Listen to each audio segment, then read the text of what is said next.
You know it's about time, don't you? You all know it's about time. They're going to seek you out and stomp on you because you make so much noise in your silence. That silence is just going to take us down. I don't know what else to say. I wish everyone understood the depth of what I'm talking about. A lot of people want to dismiss it. A lot of people want to argue with it. Again, I say this over and over. I don't see a lot of reflection when it comes down to actually engaging what's against us. I don't see the substance.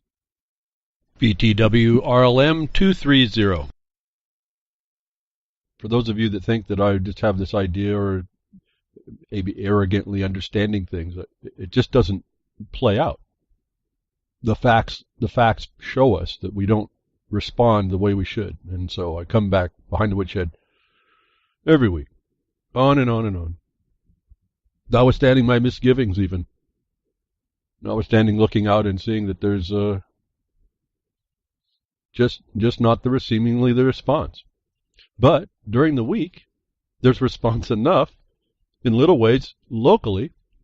We're making some immense adjustments and changes to literal functioning of government into the more proper direction, and that came by an understanding of the people in the seats of decision on how that was to happen, and we cut through in a way that the system understands that the system cannot actually defeat unless it exposes itself. We move our position back to where the government is serving us more properly. Again, that's going to be an ongoing work. It was a republic if we could keep it. We were gave that republic, so that certainly by definition means that the government that was set up and gave us was not of the people. Unless we go to the more technical review of what the people were, and that was essentially the Legis-Looters. The whole body of people is not the people themselves. And so we learned this obfuscation of term, and we have to deal with that. There's just not a way to get around it. However, we don't necessarily get lost in it. We put these terms and these obfuscations of them in our toolbox. We don't lead with them. I've learned you don't lead with your knowledge. That's where they start calling you out as a nut because they realize you're starting to catch up to them. So you want to come with, that's your secret weapon, is your knowledge.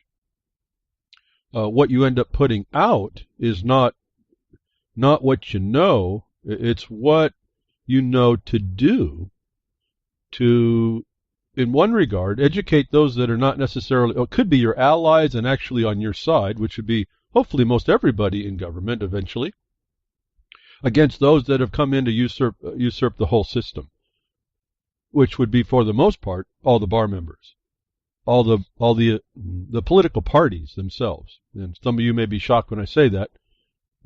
Maybe you haven't heard me or haven't heard me long enough. The political parties, you'll hear lots of people talk about it.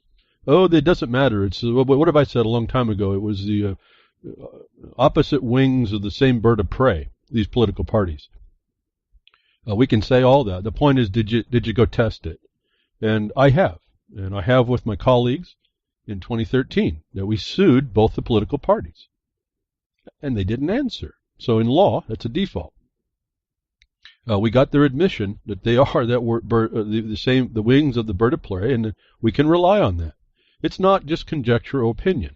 And so you say, well, what do you do with it? Well, we laid our first foundational stone. And I keep suggesting to you all, when you understand what we've done, to take it out of opinion and put it literally on the ground of the battlefield, and it's a position of fortification, and you can rely on that, then you might understand that your power has a way to come back, and that it can come back, and it will once you start to work with these things.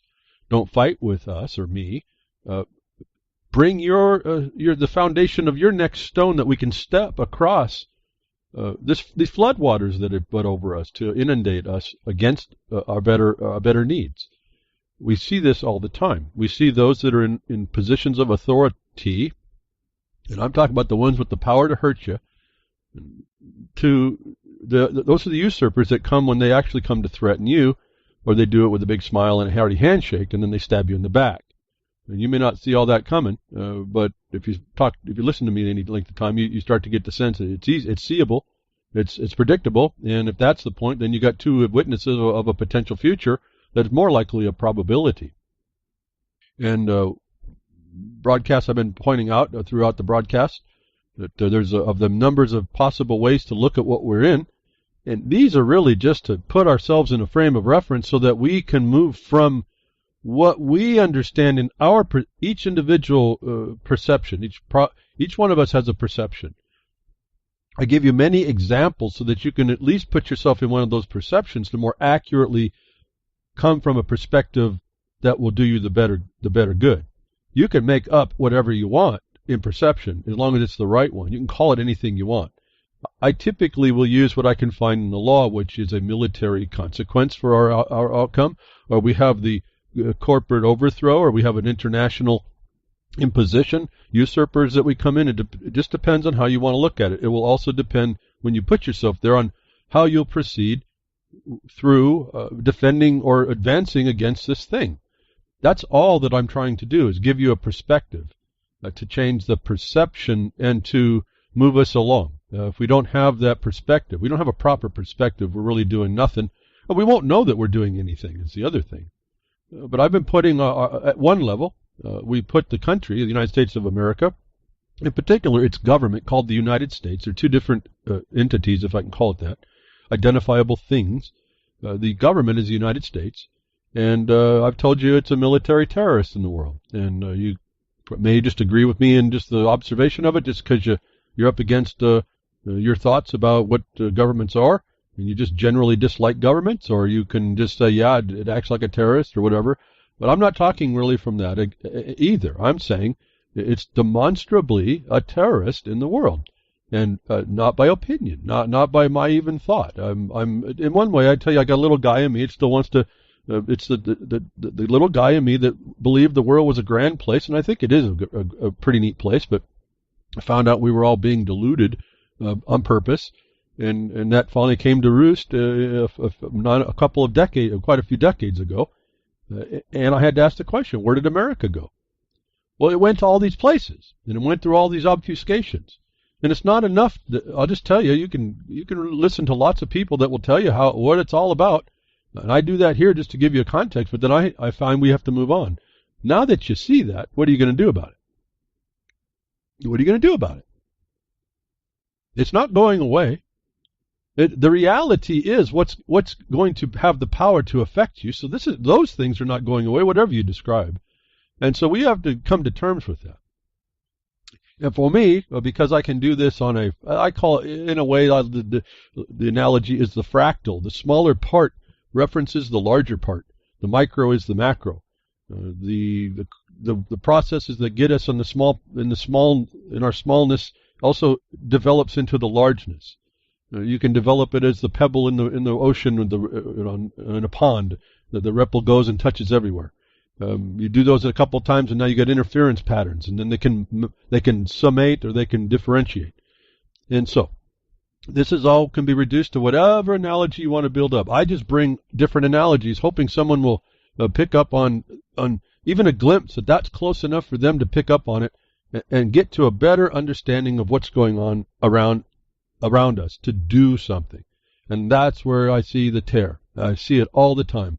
The doing is really the tough part. And we're told about it, but we don't tend to believe all that's true. We tend to believe we're above it, and that our talking and our vociferous outcry is enough. And I'm just going to tell you it's not.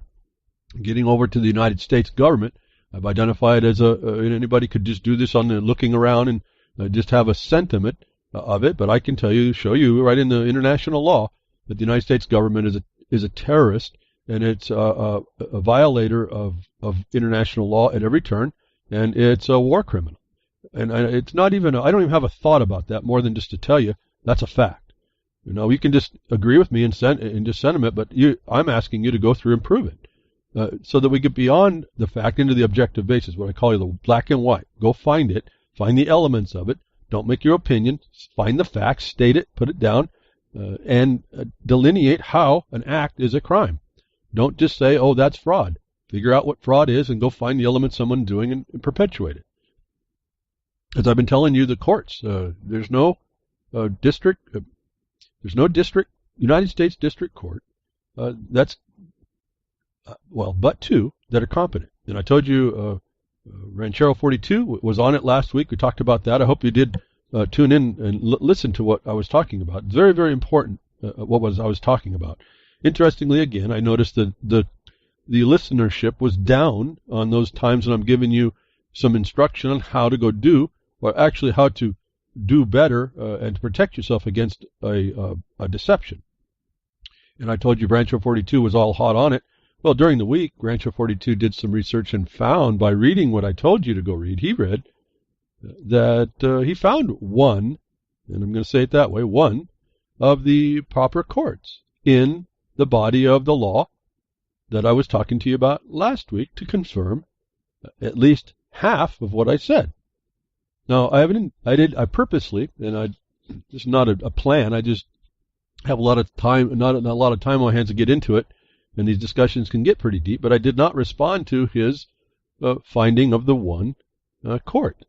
But it did occur to me, and I wanted to say it on the broadcast while it's from last week, and we'll get this repeated this notice to us is repeating the same fact that we're going to have to come to terms with and respond to. But he said that he found this court that was not a legislative or territorial court. I want to ask you then, where the United States has all this system and purports and pretends, essentially, and we get to the pretend proof right here, pretends to offer you courts of justice.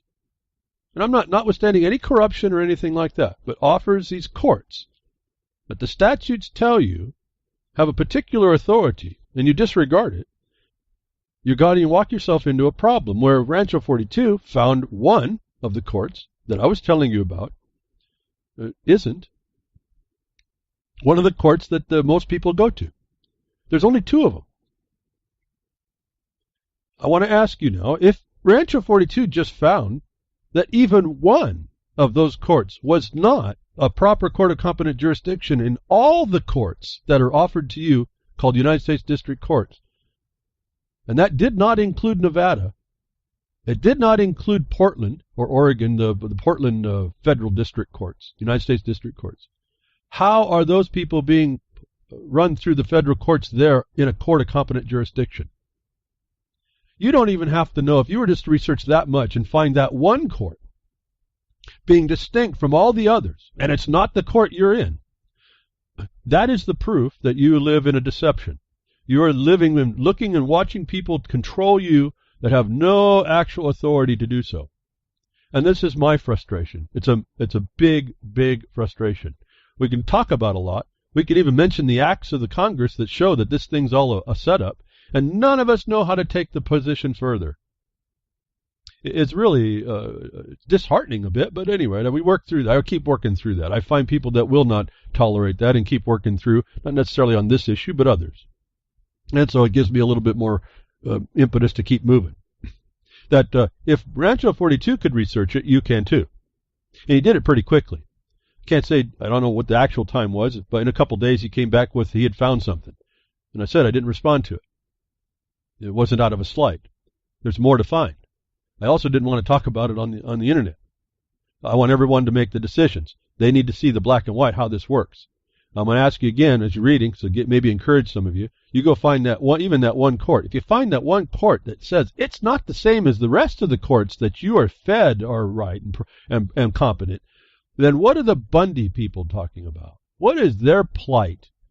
The court that they're in can't be competent on a simple review of the black and white. And why? And then my frustration now, why then hasn't anybody done even the basic research, the attorneys and the judges to know that, unless you're all being played. And you're all being ignorant and apathetic enough to be played and intend to be played. My frustration with the Bundys themselves. My frustration with my colleague going to talk with Cliven about his condition and this situation and others about his property rights. Years ago. And he rejected the offer of the information that we had processed to him, and now he's sitting in an incompetent court in a jail of an incompetent jailer. This goes on and on and on. And so we agreed to this problem. So what is this? So that's just right off the reading. You can just do all this stuff. I realize myself that there's a way to go about some of this. It's not the silver bullet answer, but I can't imagine what people would actually start to do if they understood that these courts, that for the most part, all but two, under asserting and vindicating private rights, all but two are incompetent to do that. What might the public record of that be when people really start to get the fact that it's not my opinion? And it's not even that it's not even written into law. It's that actually someone will pay attention to that. Because, see, there's no accountability either. And that's going to be another lesson that people are going to learn that I've been talking about for near ever. And anyway, I mean, if everybody just understood what I just said, I could stop talking. If they would just take what I said and go work and then apply what I'm showing you to incompetences in all manner of places and subject matter, it's the same answer. That's why it's so easy after you see it. It's so easy to go after it. It isn't that much work. There is a steep learning curve, but I was really kind of satisfied for Ranchero42 on Twitter that he had found it in a few days. It's a tough read a little bit unless I helped guide to have observations that he could go use, but he did it. So, again, I'm encouraged. I was encouraged for him. I'm encouraged for anybody else that jumps in.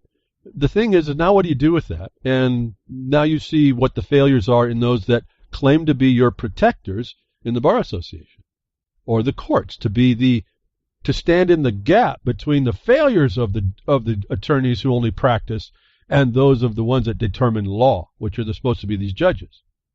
And so I get back to the point I was making in discussion, that someone found an answer for one. It exposes the whole entire problem for the rest.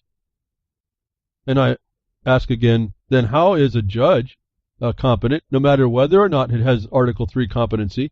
How is a judge sitting in an incompetent court competent?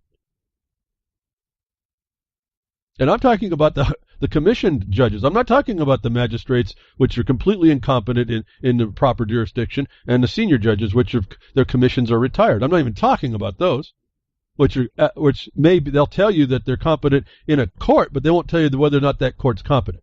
And you'll see that failure in every order that they give you. And unless you see the secret, you see the trick. In other words, there's no pea in the cup of the ones they're having you choose. They've stolen that away. And once you haven't heard that from anybody, and you don't see how to apply that trick, then you miss the whole thing, and you get persuaded into these illegitimacies. And these usurpers continue to mock you in all your opinion and your thoughts. Because when they said you got a republic if you keep it, that's an action term of keeping. Well, keep and bear was the same word, wasn't it? Did you do that? No. You let them come in and you let them stomp all over an absolute prohibition of the right to keep and bear arms, didn't you? That keeping is an important problem.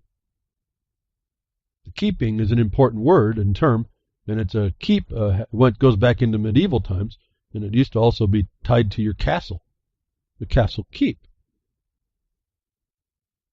So we get to the government. Now the government's going to be sticking you right in your face and tell you and have this whole listen.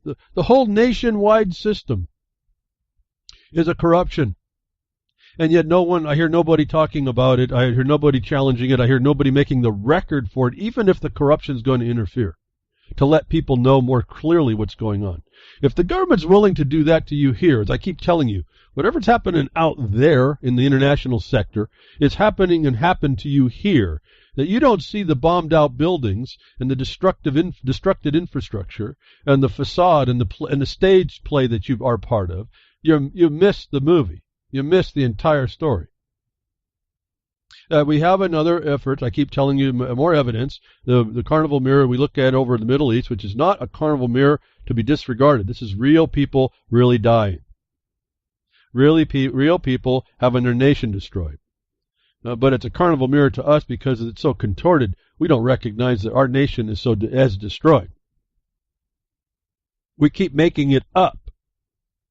The perception of everything we have, notwithstanding we find out everything's falling apart around us, and we take a deaf ear to it. If we'll miss the fact that the courts are incompetent, they're dilapidated, they're derelict, They're a garbage scow that's floating just above, just at the surface, ready to sink.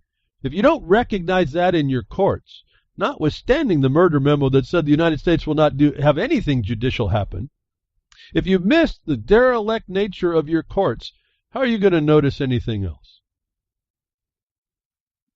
You just need to ask yourself in earnest that point. How are you actually able to see a thing, to have an opinion? As I'm having a frustration with the areas where we are, the point of the fires and such, is there no, everyone has an opinion. Does no one read the law that they have every opinion about this?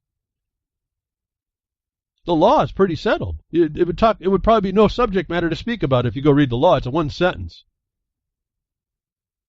But no, we have broadcast after broadcast, dumb opinion after dumb opinion coming out of people, and it's breads and circuses. And people's houses are being burnt, and the forest is being burnt, and people are getting their health-wise are being destroyed, all because there's a plunderer under the color of authority that no one wants to call it out. No one wants to say, "Oh, you have no authority. The emperor wears no clothes." In fact, the emperor not only wears no clothes, he's in any subject matter, he's a criminal, or she's a criminal.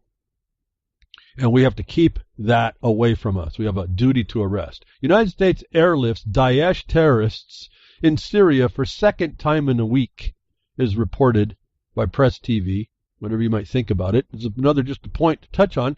United States, their little proxy tool is now their tools are being moved around because of the problem with people who didn't put up with it and had the power to stop a bully, punching the bully in the nose. They're moving all their gang members into different places in Syria. The United States is doing that. If you needed to hear again how the United States is the terrorist, and the so-called this is and is us and is Israel is right here in your face if you wish to look at it. If they're willing to do and dilapidate your country right in front of your face and you let it happen, what do you think they're doing in other places? It's not over there, folks. It's just a mirror that we get to see it's actually happening over here. And I quickly noticed bear arms, and it's like I've always said, roll up your sleeves. We have the right to bear arms. Thank you, Grimner. There's always these nice little double jokes and things, and the point, being we can laugh at that part, and it is cool, but they're doing some serious stuff against all of us, and it's a discernible group of people that it slips right underneath it. It's just invisible to you. It's no different. What the Terminator coming invisible to your environment. That they're here to destroy you. And they've learned how to do it better than they used to, which is just to tear down the wall of your castle and rummage through it all and burn it.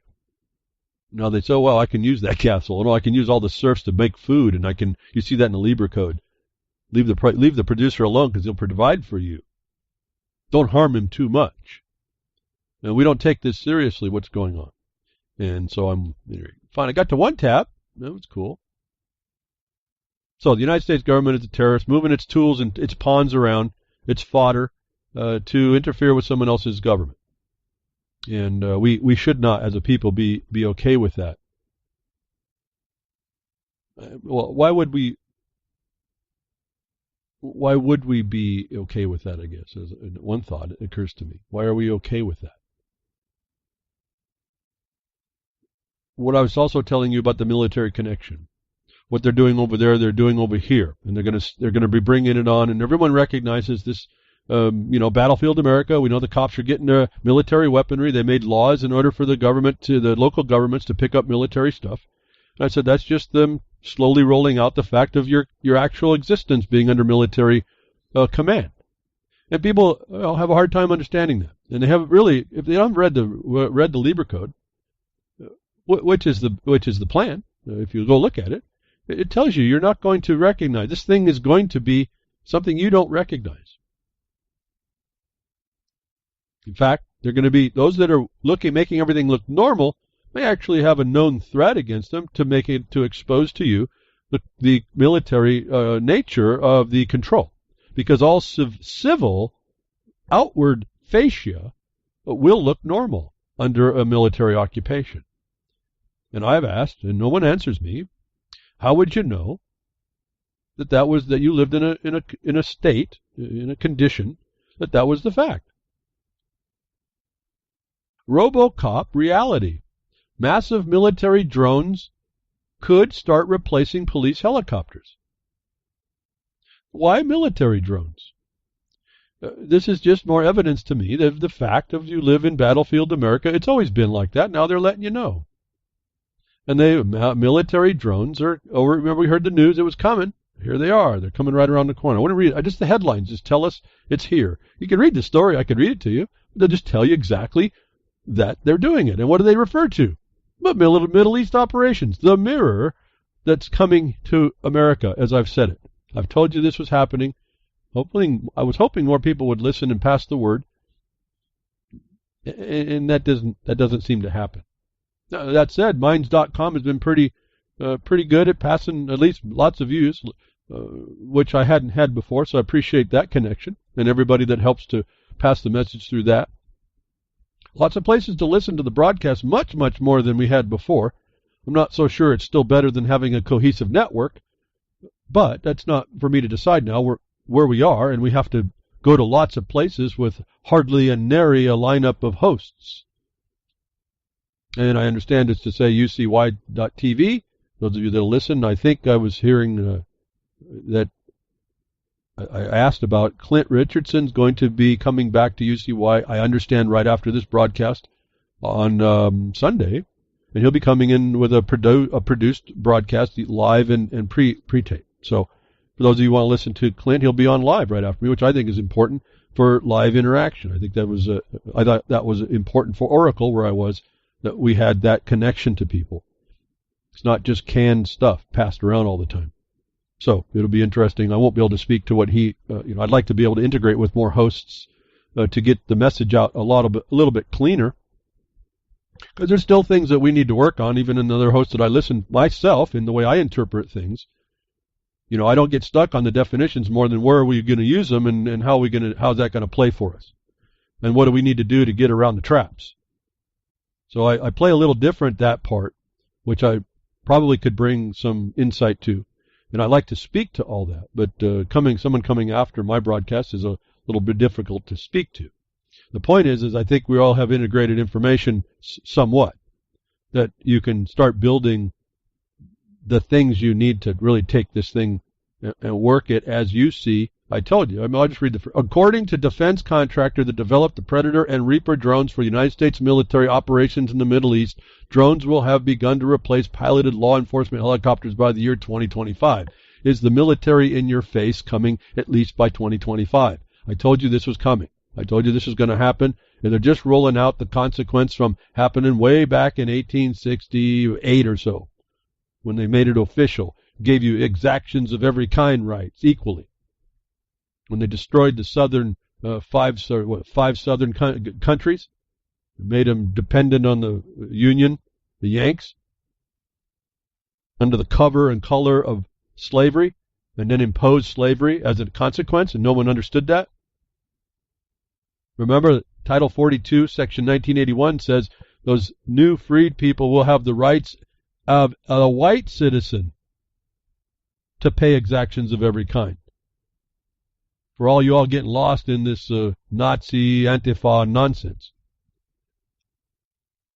Unconcerned about Trump's militarization of the police?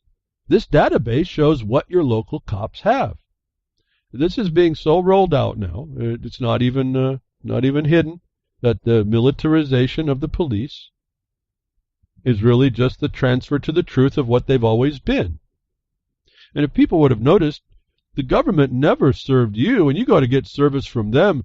They hide underneath the statutes, and in particular, if you go to the state's attorney general, they'll say, we can't defend you, help you unless you fit in consumers. We can't defend. Oh, that means commerce too, doesn't it? Oh, yeah, but unless you're a consumer, we can't help you. We are the attorney for the government corporation.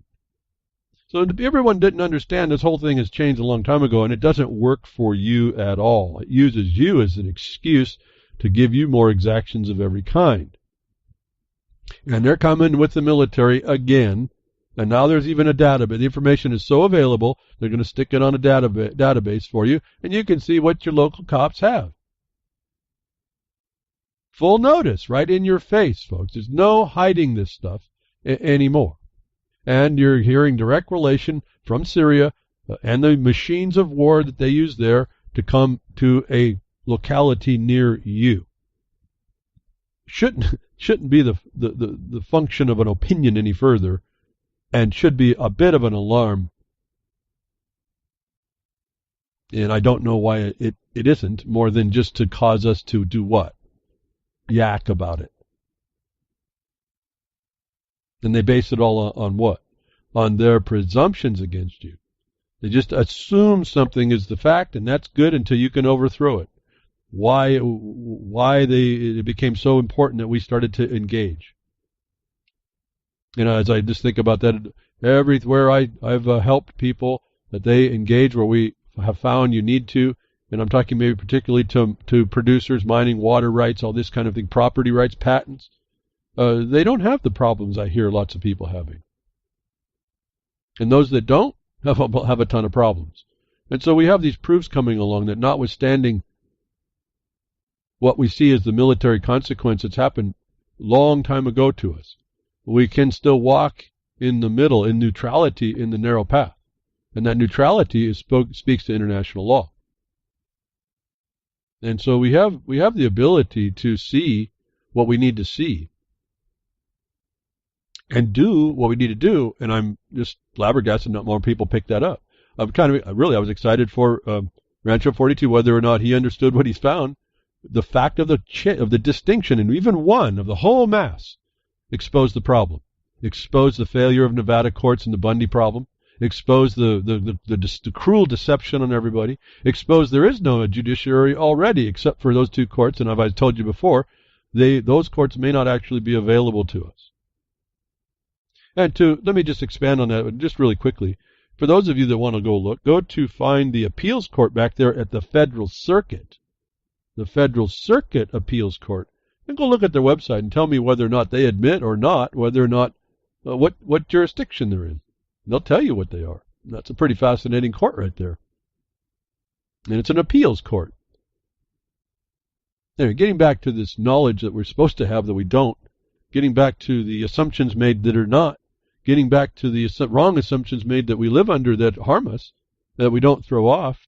I've been, one of these ongoing other things is this, because part of the system kind of works through best sciences. I'm very critical of the so-called science anymore. And it doesn't mean that it's not there, but for the most part, it's a political science. It's politics, not science. It's lobbying. It's driven by grant stream funding for outcomes, not really research. And so we just see the same assumptions being put on us that we accept here in other areas, like we see that, it's okay for having military contractors now in our states. That used to be unlawful. You couldn't have the military in your states. It was supposed to be unlawful. What happened to that, folks? This is within just a couple decades. See, what happened to that was this thing called 9/11. But it wasn't started there. That was the final push, where they finally got it into the ultimate police power, which was national security. And so where do I talk? Where do we talk in production? I talk about how it interferes with national security.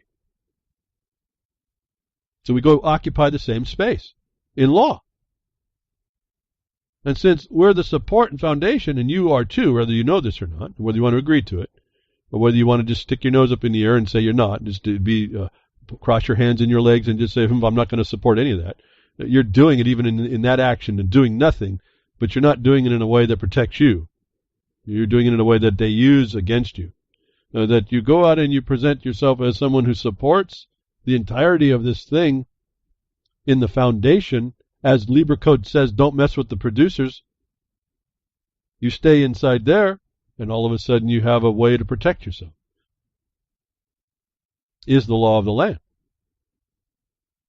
It is sitting in the same place and in the foundation position of where the government went when it utilized its awesome power, they tell us, when it went to its own security. And I said, okay, if they're going to do that, and I said this decades ago, they're going to go there, we have to find something more foundational than that. And I found it in this mining law. And it's not just the mining law, it's the property law. And so when you start really understanding what I'm actually advocating here, that we run to the most foundational place we can, and it's a narrow place, a narrow path place. And we don't have to go far on it. We don't have to stray from it. And more of us started to do to make that example and evidence that it's there. Things are going to be relieved from those in the position of neutrality in this war of the world. When we start to out and identify when real things are happening, not models of things are happening. See, when I was young, these models, what they're calling now drones, it was just a model airplane when I was young. Boy, we would have loved to have be able to put a camera on this thing. It would have been a fascination to have an electric one fly. No, we had to use gasoline engines for these things. So there's been a marvel in that alone, but now they're drones. They're not just remote control airplanes or boats or cars. No, they're weapons now. And they're fully functional. And then they grew up. They kind of gave them steroids. And now they become these things that they're going to be flying over your head in 2025. Before that, for sure. And they've already got it. They had 3 or 4 they already put in, had to get special permission. Even the agencies, the FAA is not running fast enough. But we work on all these assumptions, and these things are worked against us. And one of my things about this best sciences was look at the science. It's not science. And here we have another evidence that this information that we have, that we're fed all this time, all this stuff I was learning was just a bunch of nonsense. Sandia Labs has a report that says black hole models contradicted by hands-on tests at Sandia's Z machine. A long-standing but unproven assumption about the X-ray spectra of black holes in space has been contradicted by hands-on experiments performed at Sandia National Laboratory's Z machine. Z, the most energetic laboratory X-ray source on Earth, can duplicate the X-rays surrounding black holes that otherwise can be watched only from a great distance, then theorized about. Of course, emission directly from black holes cannot be observed, Sandia researchers said. A researcher and lead author Guillaume Lucel, a lead author for the paper of the experimental results published in August. We see emission surrounding matter just before it is consumed by the black hole. The surrounding matter is forced into the shape of a disk called an accretion disk.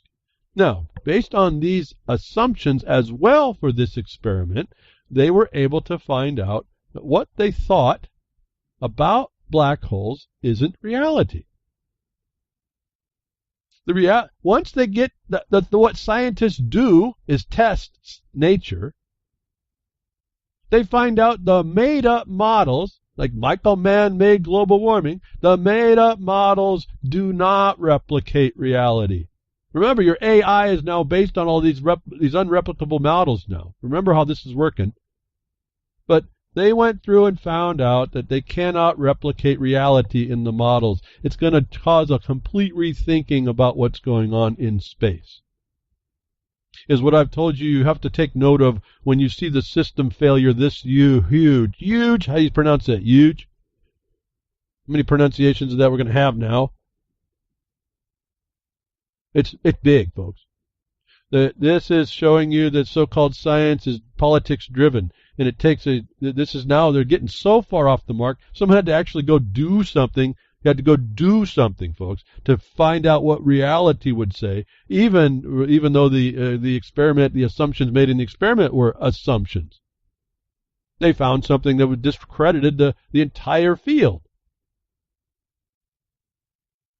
They make a very interesting acknowledgement, though, which I was interested to see that they don't touch too much about, which actually may be more of the point about what they are dealing with that they've been avoiding this entire time. It does make a mention. Most researchers agree a great way to learn about black holes is to use satellite-based instruments to collect X-ray spectra, said Sandia co-author Jim Bailey. Well, remember, most researchers agree is consensus. That may not be the truth either, but they're going to be using satellite-based instruments. He says the catch, notwithstanding they all agree about this, there's a catch, and they still agree despite the catch. The catch is that the plasma that emit the X-rays are exotic, and models used to interpret their spectra have never been tested in the laboratory until now. And when their models were tested, they failed. And they say this other thing, or when they say it's exotic, they don't have a clue. What the most realistic thing to look at here is they recognize that that energy is in the form of a plasma. That's the closest you're going to get right now, it seems, to the truth and reality, and they don't have a clue about it. And I think once you apply this this plasma, this exotic plasma existence to our creation, our universe, if we could get our mind wrapped around it, it's probably going to give us a lot faster way to get certain things understood, whether or not we can integrate with it. But so inside the story, you see reference to something that I've been watching, something that's in my mind is plasma energy, other things around all that, and how I think about how we're being fed a bunch of lies to fortify the objects of government and the objects of political science, not political science that they teach in college, but the politics in science that they use against us to feed us the nonsense that we then absorb to believe they know what they're talking about. And they agreed right here they don't know, and they don't even know that the assumptions they made in the test are valid. But out of all the words in this article, as soon as I saw the word plasma, and then they called it and identified it exotic, I knew this is where they have not intentionally now, they know it's there, intentionally not looked at. And yet you look at scientists who kind of come up against the wall. There's other people out there that are re-looking at a lot of the stuff that we were told was law, and finding out it's absent. It's completely void of authority, void of reason, void of actual application. Yet that is what our society runs on at this point. And this is a cool time. I didn't like it. Spent all my life with certain ideas, even though I have my objections to it all. I don't have the time to go research and be that scientist I wanted to be to disprove this all. But then what are you doing? Now you're still fighting. It's not the legal system you're fighting. You're fighting the science system. The point is, it's all officialdom, which guides all the policy in the world.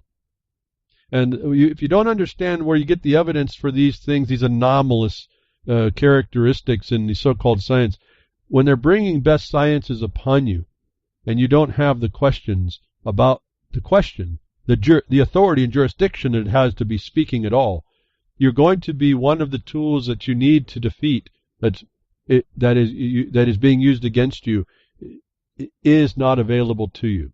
Is probably the only reason why I bring it up. Your view of the creation and the universe can be whatever you want. Does it matter that these people don't get that right?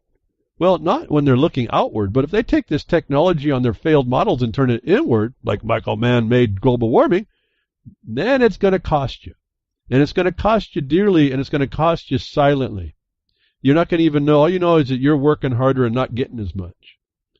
Things are costing more because there's been an adulteration put in the system, an aberration that no one caught.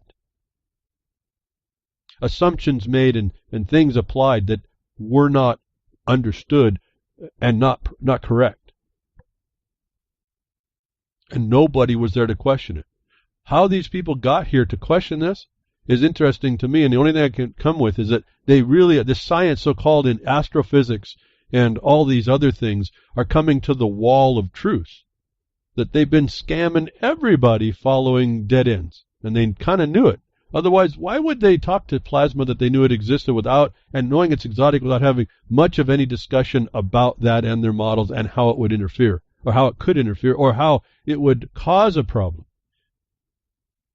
is the same thing I get, same little one word that pops up when I read these articles that causes my mind to think about the other things. In this case, it was plasma. In a recent document about the fire and the causation of it, it was the word negligence. My thought, as soon as I saw the official saying, well, it's not negligence, I go, why are you even talking about it unless it was? Is that me being cynical? I don't know. It's just the first question. Why are you even talking about it? We're talking about fighting a fire here. Why are you talking about the negligence part? I mean, if we're all assumed to be presumed innocent, you're doing what you can, right? Why are you feeling guilty? Well, we started researching all that. You find out the reason why they said it, because in the legal, they have to deny that there was any culpability, and negligence is one of the things that they'll find liability to. And so that's the first place I go look. In this case, we had a situation, because the fires are such a big news in the West. In fact, I think I heard Vinny on Freakers Ball talking about dealing with the smoke in the West. It's a big issue. And we've identified, Jefferson Mine District, go on the website, go on the left side, go down, you find the fire level map, the fire class map, and you'll see that the Forest Service actually plans for conflagrations that cannot be put out but by nature. And then you come across a document back in 1995 and 96 that it's made, folks. How long they've been stroking us all this time. With all the words that I tell you, the meta language I tell you to look for, it's all there. It's been there since 1995 and belonged there before. About fire policy in this country, United States of America. And when you start reading that, you realize what the reason was. They said the word negligence in defending themselves. Because they work on a model that hasn't been tested and can't be, and it's contrary to law, actual law, reality, the natural law, how things actually work.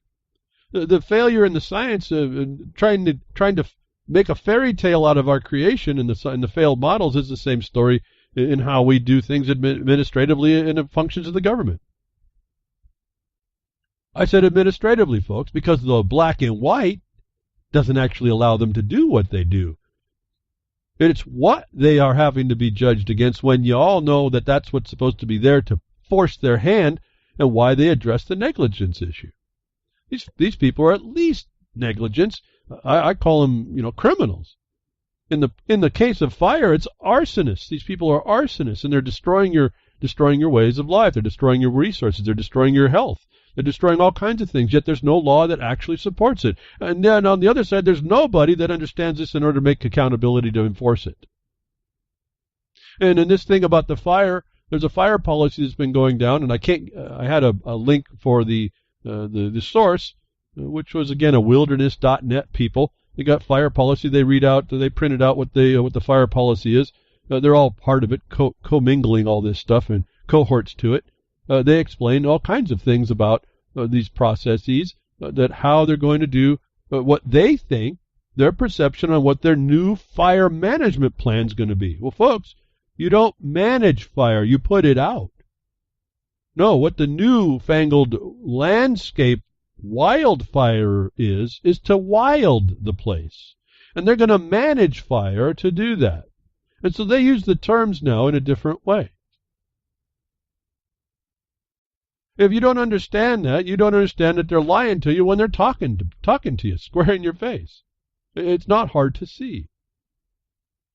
And though I'll give you the link, it may not come up for you, the document. Let me read a section here that in and of itself shows you that the fire policy of the United States of America is based on principles that are meant to destroy. And you'll see within the document, and I won't read for more, you can go find the document, read it part yourself, that they want to educate you to make that okay. They want you to be agreeable that watching more conflagration is not their fault, not their negligence. It's just part of nature. At this one provision here at the fire management, this model they've created, they actually put in a heading called risk management. To me, I don't know about you, But that to me is insurance. That's mutual aid, mutual insurance. That's bonding. That's all kinds of another type of financial and fiscal support as well inside this statement of it's risk management, like you would go to the state when they harmed you, and you go through risk management in order for them to figure out what they're going to do with your claim and how bad they're going to abuse you. But right here in this passage, risk management, because of the potential for unintended consequences. And prior in the document, they said they're going to have to educate the people to accept more unintended consequences. Because of the potential for unintended consequences, prescribed fire is one of the high-risk activities the federal law management agencies engage in. They have chosen to prescribe fire as a wilding method. They have said in this document that they have chosen the highest risk to y'all. That alone should be enough for people to go up in arms and come against it and the other powers of the government. And I hear nobody doing that.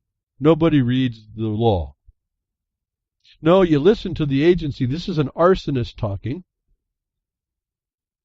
In fact, in the document, they even say that they're going to prescribe fires even during fire season.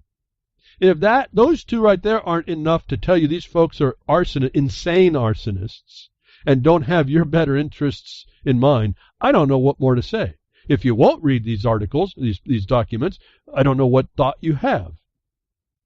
I don't know why you would have a complaint when you can't breathe or can't see across the street because of the smoke, or that the fact of the fire trucks running up and down not putting out the fire. But the agencies on a federal level have taken on the highest risk fire. It's a tool, not as a firefighting or preemptive measures.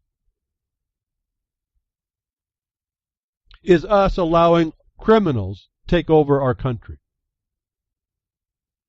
It's the same method all over. In this paper, you'll read about stories regarding the authority, the report.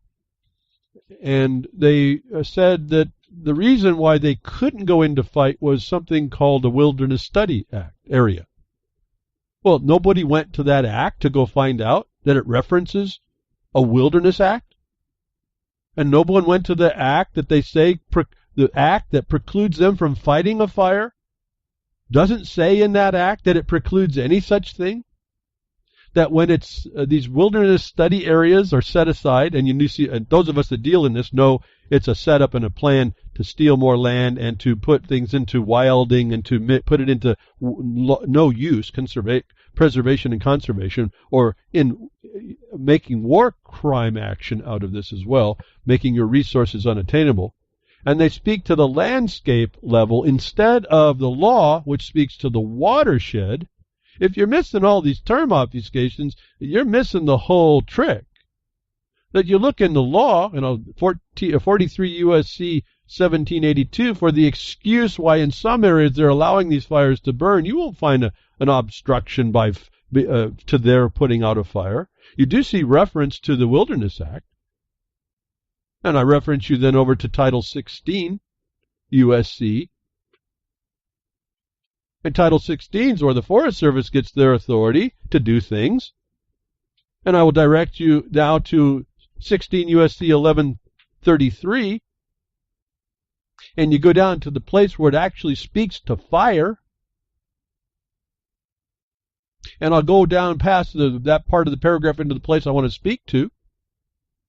In addition, it says, such measures, and I'm reading directly from it, so it's not even a paraphrase, as I usually do. In addition, such measures may be taken as to be necessary in the control of fire, insects, and diseases, subject to the conditions as the Secretary deems desirable. This authority is given a desirability delegation to the Secretary. So there is nothing here that says that you can't go fight a fire even in a wilderness area, and certainly not in a study area. But everybody that doesn't read the law, and I'm just talking the surface of this law because I haven't talked about the actual authority that runs this, why you can go fight a fire. There's nothing precluding fire fighting, even in a wilderness designation area. That the one story that I've got to get that link for you, was keeping the fire managers from going in and doing it. They're not firefighters, they're fire managers now. They're managing the fire to do something, folks. The wild fire, the wilding fire. That there's nothing, when you read the black and white, that anybody should or ought to have an opinion more than what Congress has said to tell the Secretary that you can fight the fire as desirable. Now that's a pretty open-ended desirability. What's the desire based on? Well, they have their priorities list. But when you find out they use in the policy they use the fire as a prescription, like some doctor, you start to find the cracks in the cover, in the porcelain, about how this is supposed to work. But let me now bring in the other side of this. The reason why fire, two reasons why fire is not off limits, and that their models and theories about how to fight it are irrelevant at every point, is because fire is a common enemy. In fact, on the Forest Service side, the Forest Service is mandated to mitigate all fire. And so when you go back to Jefferson Mining District and go down the left-hand side and find the fire class map, and you don't see any level 1, which is the law mandates it's supposed to be, and you see a lot of level 3, which the law says should never exist, and they've planned that since 1995, you know this is an arsonist's plan. And that proof and this little designation shows that if the local authority secretary's object is desirable to burn the forest, he's an arsonist. Because if it doesn't meet the local needs, as NEPA would say, for impacts, when that fire starts to threaten, even before it reaches off the land of the wilderness, if it threatens the public, the greater public, the counties have the power to go in and stop that fire. And then you find out that the bar of desire was too low in the secretary because the secretary allowed a conflagration on two levels. One, they didn't harvest, not thin, but harvest, to keep the forest in class 1. A class 1 fire area is one that when a fire starts, by whatever means, it will put itself out. Class 3, when you get to the other side, is a fire that cannot be put out no matter what you throw at it, and it requires Mother Nature to do so.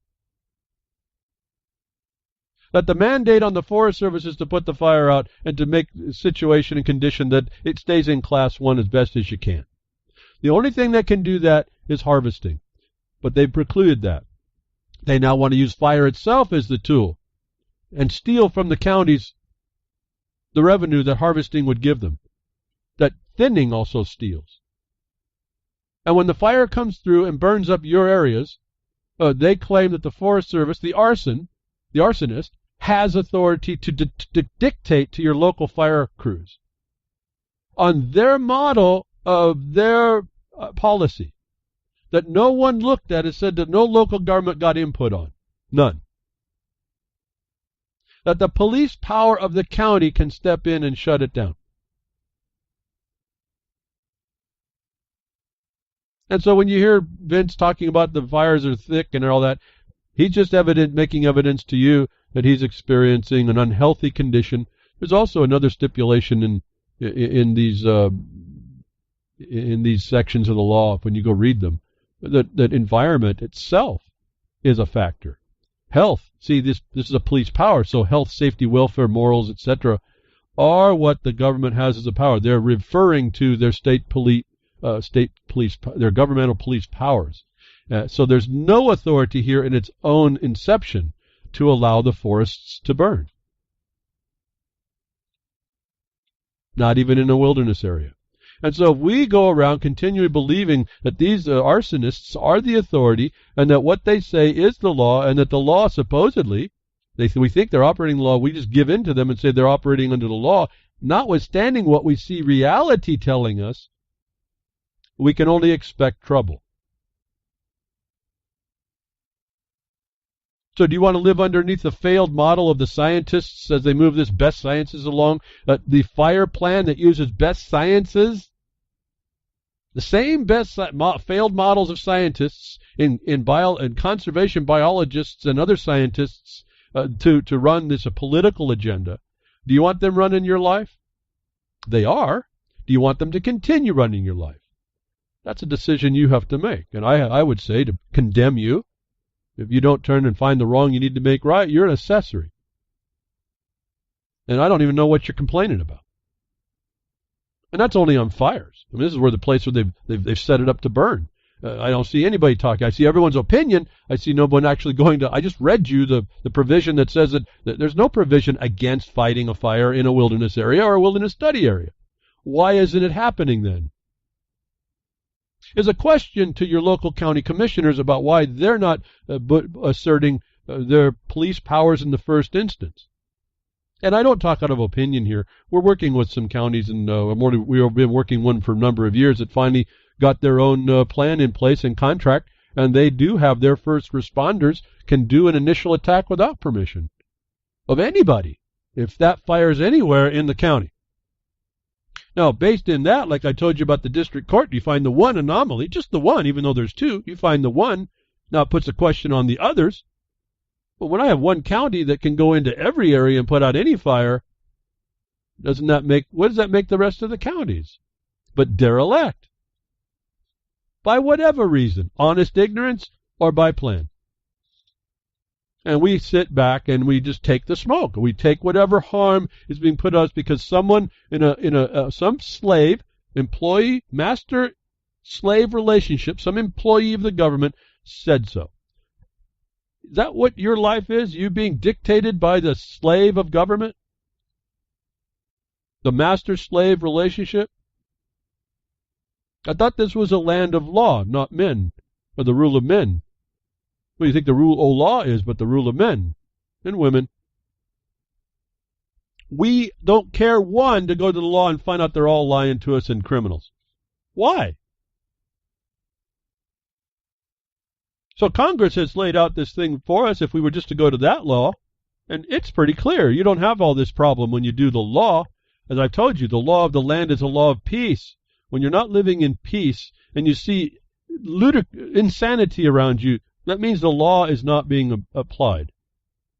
The objective basis is long gone. And this is in a subject matter area that not even the military powers can actually argue with. In fact, they're duty bound to protect the protection of it. And that's another layer that I don't usually talk about. I've got nobody that would understand that one. It's not that I haven't heard people talking about it, but there's not in a proper place, and there's nobody to receive it either. How fallen this nature is, also replicating the fallen nature of man himself. We just allow this stuff. But we'll complain and complain and complain. Oh, complain to high heaven, and then wonder where the grace went. Just amazing to me to watch. So at a time before we see these agendas, the Congress was doing things in land law under its obligations to do so, notwithstanding the fact of that contract problem that the Congress had with the states, and the states have as an obligation and duty itself, not as a sovereign. Something that you can defeat. You can defeat all sovereignty by this relationship, because there is no sovereignty in that relationship to you. In fact, I just had a miner who wouldn't listen to what I said, wants to think that they know, do it all the wrong way, got all the right answers. Tried to sue where I suggested before to do, but he didn't do all the preparatory work, didn't lay the foundation. The government came back with all the right answers about how he couldn't do what he's going to do, and I told him that. I said, you're getting a lesson here on what's all the stuff I told you were supposed to do. All these letters that you're getting right now are telling you what you failed on. And so the government's not even laughing at you. They're telling you exactly what you can't do and why you couldn't do it, and it's valid what they're telling you. That you could have, once you read the black and white, used and taken away the things the government uses to shield itself. And what did I just reference? But you just read the law. That's how you take it out. They're actually not lying to you. They're defeating your remedy, and you feel that's all bad. But in fact, they're telling you that you didn't do something consistent with the law in getting your remedy forward. And that was solved by reading the law. And I said, there's nothing precluding you from looking at what they've just given you, 6 different items in 2 different letters that explain how you did it wrong, that you can fix and go back in when you finally understand. That requires some reading. And I've told you before, from my standpoint, it doesn't require that you have to go seek it out like I had to figure out how to do this. Given some subject matter area study I've done, I can show you the beginning of the trail, folks. I can't do your study. I can give you some highlights in the trail, but you have to go do that study yourself, like Rancho 42 did. I said, here it is. Here's what I found. Confirm what I've done and see it. Now you find it, think about what that means. Think about what that means, folks. And even if we did nothing more, I mean, I'm silenced in somehow I'm just silenced when I think about the awesomeness of the deception that we're looking at and how well we're controlled. Literally. And it does affect us, and it affects how we respond, and it affects that we do respond, that we don't, actually. But so this government is set up, but it's been infiltrated over time.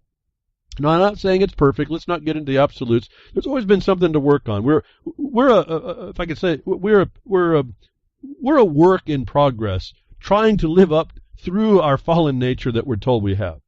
And it's exploited all kinds of ways, and now I think of the Protocols of the Elders of Zion as a manual of your own frailty, and that they know that they can exploit it, and you fall into that all the time. I'm not immune from it. We all have our things, but now that when I know about it, I'm always looking around. What have I left myself vulnerable to? It's not a preoccupation. It just happens to be part of the thoughts as you build into what you're doing. But since we look from the law of the land, and where it's nice and solid, it's on foundation, we can see clearly there's some realities that happen. Everybody used to know that you don't have to get permission to fight a fire. You just don't. And I won't go any further on that. That should show you that the power's in the people and in your governments to shut down any arsonist who looks like they have a color of authority to stop you from fighting the fire. At worst, folks, all they can charge you is for the damage you've done to put the fire out. In other words, you take down a fence, you get to pay to replace the fence? Maybe. But you're not a criminal. And they'll tell you that you are, and you have to have a backbone enough to stand up and say, listen, you're the arsonist. I don't have to listen to you. You put me in jeopardy. You obstructed me fighting an enemy. You're the accessory to the enemy. That's my phrase. I mean, a lot of people have a much more basic conversation than I do. I just talk this way because it just comes to my mind to say so on the broadcast. I mean, I got a dozen examples of how people stepped in and fought a fire without having to get permission. How many times I was in a forest on a volunteer crew fighting forest fires, and we didn't listen to the Forest Service. We went down and they said put an 18-inch trail in the forest, and we went in and put an 18-foot wide trail in the forest, and we stopped the fire. And that really kind of ticked them off. They didn't want the fire stopped. Pretty obvious you needed a whole lot more than 18 inches on a 40-degree slope. And even that, a couple places, wasn't good enough. We had to go bail over the side to go get the rolling logs that came down and put them out right where they started to fire upon the line a couple times. But they didn't want us making a highway up there and stopping the fire. And that's when you start looking. These people are arsonists, these people in the white trucks with the Forest Service logos on the side. This is decades ago, folks. And so a clear mind says we got a problem, and we've got to stop that. Fire will kill. It's indiscriminate. It kills everything. And so that when there was foundational law of the land being made, people were more rational. There was realities they dealt with. Now it's based on these agendas that are based in models that do not meet reality, literally. And they were getting our clues about these. When I tell you read the black and white, it's not there, yet they're doing something else. Or the science says, we just finally did the test that decades of theory were based on, and now all that falls and collapses. Collapses like the black hole we thought it was when it runs out of fuel to eat. These lawmakers have become looters and plunderers. And again, as I tell you, the military is coming in through these mechanisms, or the military consequences coming down to tell us of its existence, and we are obligated to throw it off. And I say, don't do that when you don't have to put yourself in jeopardy to do that necessarily. I've learned a lot since I first started to do this. You don't have to put yourself in jeopardy. What you have to do is make sure how not to put yourself in jeopardy while you make that record, and move it along and expose these people that live under false models and false policy, not law, or policy that's not law, that the policy does not meet the law. And it comes contrary to known law. Remember, I told you the consensus process is not constitutional, not statute. It's not even statutory. It's not codified, nothing. It just comes by its own agenda. We got that on the Jefferson Mining District website on the left side as well. It's a statement of it's right from the consensus.org. You'll find that section right I think it's above the fire class map. And when you start seeing things coming that do not meet constitutional provisions or challenge it, you got to know it's them. However you want to describe them, it's them. Usurpers, the military supporters, whatever name you want to put on it. It's not peaceful. It's the war brought to your door. It's the republic stolen. And I mean in the context, as I see it now in the the property law, mining of law of which is one, homesteading is another. Grants and patents are evidence of the fact of this stable, foundational, peaceful way to produce, where in every other country and over history there was never this protection that allowed you to be in peace to continue your production and live your lives the way they were. That standard now is invaded. It's only invaded actually. It's not invaded in the law, and it's not invaded in the remedy. It's invaded because we accept the policy is law instead of the fact of the law is being is ignored, actually, negligently so. A new Senate bill targets WikiLeaks, Russia, independent press, and First Amendment was a story that came out. I think Grimner sent this to me on Twitter, but the point was it was the attack we were talking about last week. They're attacking what you thought was First Amendment rights. Now, why would the Senate actually do that unless they're no longer your Senate? Why fabricate, again, as they fabricated the black holes and want to dismiss plasma? Why do you think they keep focusing on Putin did it? Unless they're hiding something and they think they can get away with it, and there's no Sandia labs to go test the reality. I'm not saying that there's no Sandia labs to test that reality that Putin didn't do it, but I'm saying that until we get that, until you are one of those that steps up to be that one or that group that does that these models go untested, every one of them. With Russia meddling narrative serving as pretext, well, what word? Have you heard that word be used? Have you heard me use that word before, folks? Pretext? Of course you have. Pretext. The United States Senate, embracing the Pompeo Doctrine, now they give it a name, is moving to stifle and criminalize WikiLeaks and, by extension, any such, quote, dangerous transparency-providing entities that threaten to cast doubt upon Washington's, quote, official stories. That's the subtext. Do I need to know more? When you got the government, so-called, coming to attack a constitutional provision by attacking another organization that's not even in the country, that uses pretext names. I told you this national security is a pretext. That they call you a name is a pretext. That they called you an enemy combatant and they took away judicial, went extrajudicial. That was a pretext for going criminal. They cut a cover over what they do to legitimize it, and I hear crickets on the problem. The Senate Intelligence Committee is pushing Congress to label WikiLeaks a non-state hostile intelligence service. I would deem the Bar Association a non-state intelligence service, the American Bar, and the local bar by the state to be a state agency hostile intelligence service. And then they're the soldiers, too. And they're the commanding structure as well. If you think WikiLeaks had it on us, look at the structure you've allowed. They point the finger out there, and they got at least 3 pointing back. They got mutant fingers pointing back. More than 5 on a hand. They got these big mutant 15, 20 fingers pointing back in their grip. And tentacles all pointing back.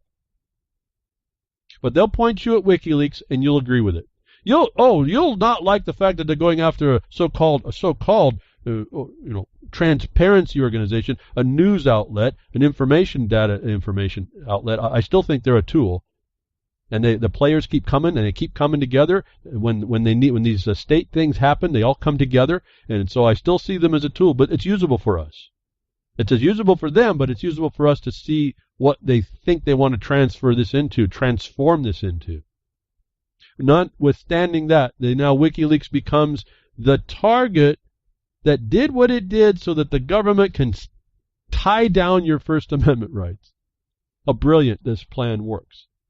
Again, this is one of those models that they have perfected that is not the failed science. This model they use on your social behavior and social engineering is perfected because they know you better than you know yourself.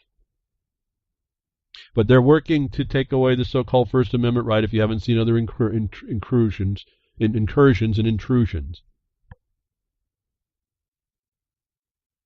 And they start working this thing to where you have to really watch what you say. And we already start doing that. We're already doing self-censorship. I know I do. I don't mean to help aid someone in getting them to move to the next thing they need to study without not handing them the answer. I'm talking about self-censorship. Well, if you say a certain thing a certain way, if in the minimum you're just going to cause yourself more grief than if you just avoided it and got on with what you needed to get on to. You don't call attention to yourself when you find yourself in the battlefield. You don't intentionally wave a red flag before the bull unless you know you've got a whole bunch of swords coming in when you do so. In other words, that flag is a strategic action, not just something to go in and do because you want to make yourself known how whistleblower you is.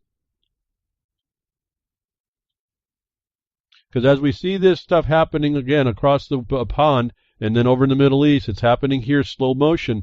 We see the Senate now going after you're a non-state hostile intelligence service. You start giving out information. Isn't that what you are? You're using a conduit of social media. That's another that they own essentially, that they control. Isn't that just a media organization that's a non-state hostile intelligence service by this definition? That they are, and you see the YouTube purging going on, and people are now moving around to find different places. And it's all based in the monetary side, but to me, I told you I don't care. I know it costs money, so donate to the networks. But to me, I kind of divorced this fictional system a long time ago. It doesn't mean I don't need things, but it's not something that there's not a compulsion to move through it. And I try to move despite it, and I try to move at every hardship, and notwithstanding what I don't have and don't do and can't do. And maybe even my ignorance in lots of things like this digital currency, for as much as I turn it down, I tell you it's a neat idea. But there's constraints coming that I'm not so sure about, that I don't want to be captured into, that then I am controlled at the point in the future. And we're already kind of looking at that at some point. A lot of times, like for myself, piggybacking, if you will, on Grimner's work, if something happens to Grimner or the network, that voice that connection's gone, folks. And for the way we've got this set up, even though we go out in a lot of places, the broadcast would cease until I could find a corollary, if there would be one available. That's how actually tenuous this whole thing is. That the speech is coming, they're telling us that the Senate's willing to come after your First Amendment right by pointing out somebody that's not here, but that's going to be actually relating to everything that we do.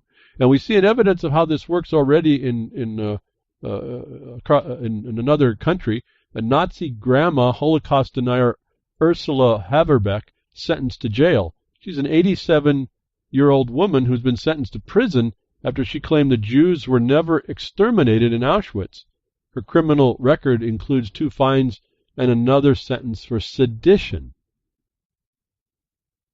And so if you don't go ahead of this one and read what sedition is and understand how you have to position yourself, if you in the future, they're talking about something that is more obvious a thing to attack. It's just as fraudulent the government's done there, but nonetheless, you see how they do this. If you don't understand what I'm telling you about how to look ahead in the future, that this is coming in different ways, and maybe not this particular thing on this particular subject matter, but in others, and you don't start to think about how to protect yourself on the notice that's given to you here, you will become part of the fodder and be removed as part of the help that people are going to need. And you will be the example to turn it the other way, to have a word in your mouth on how to turn these things around, in part as I suggest. Because at the point where, see, that it doesn't matter what anybody else says about, oh, it's not real, it's fiction. It doesn't matter. These people will grab you and stick you in a cage. That's going to be your reality, whether it's lawful or not. Now, how can you expect law when they said they went extrajudicial on you already? How can you expect anything but military force and consequence when they're giving you notice that it's all gone there now? Wake up to the reality, folks. You've been slumbering. Open the eyes. I know it's not, I want to sleep myself. I want to stay a little bit, 10 more minutes. No, there's a fire happening, and it's the end of your bed. Get up. Get a clue about this. An 87-year-old woman is going to be sentenced to 5 years in jail. You think that's a death sentence?